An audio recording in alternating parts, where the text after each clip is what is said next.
What we're looking at here are sway bar link bushes, and as you can see, these ones here are worn out, and this is what you're looking for when you're doing a service to see if they need to be replaced or not.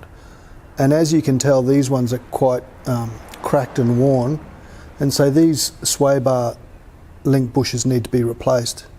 This is from the bottom, and as you can see, it's got a locking nut on it. It's quite easy to do.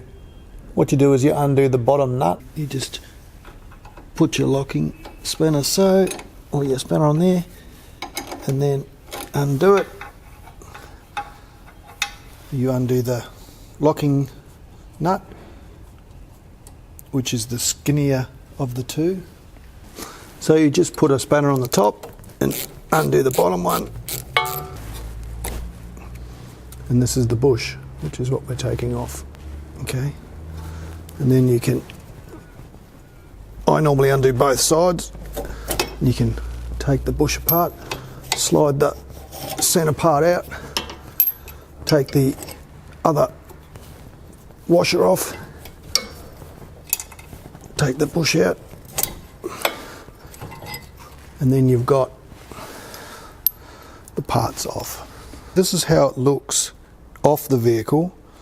Here are your two bushes. You've got your top washer, the second washer, and then you've got your pipe in the middle. You've got the third washer, you've got the two more bushes, and you've got the fourth washer, the main nut, and then the locking nut, which is the skinnier of the two. So what you do now is you get your new sway bar link bush rubbers, which are these. You put some rubber grease on them, and you can slide them back on, which is a bit harder sometimes. And then you can put it back up here with another bush and washer, making sure the washer goes in the correct way, because they only go in one way, most of them. And you slide that in there like so.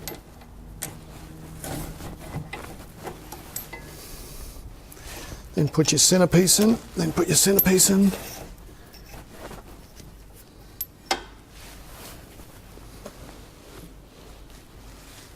Then your third washer and bush goes in like so. And then you can fit the bottom washer on. Now sometimes you have to lever the sway bar from the top with a bar to get it on, because they're quite tight.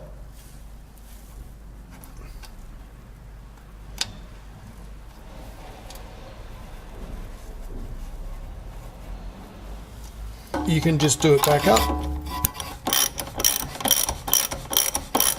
until the bushes start to swell a little bit or expand, so that you know it's getting tight.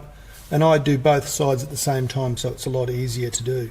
If you just do one side at a time, the tension from the other side holding this side down can make it harder. So undo both sides and do them both at the same time. You'll actually find it a lot easier to do. So just remember to do up the bottom locking nut and do them up nice and tight, and then the job's done. So then you've replaced the sway bar bushes, and as you can tell, it's not that hard to do.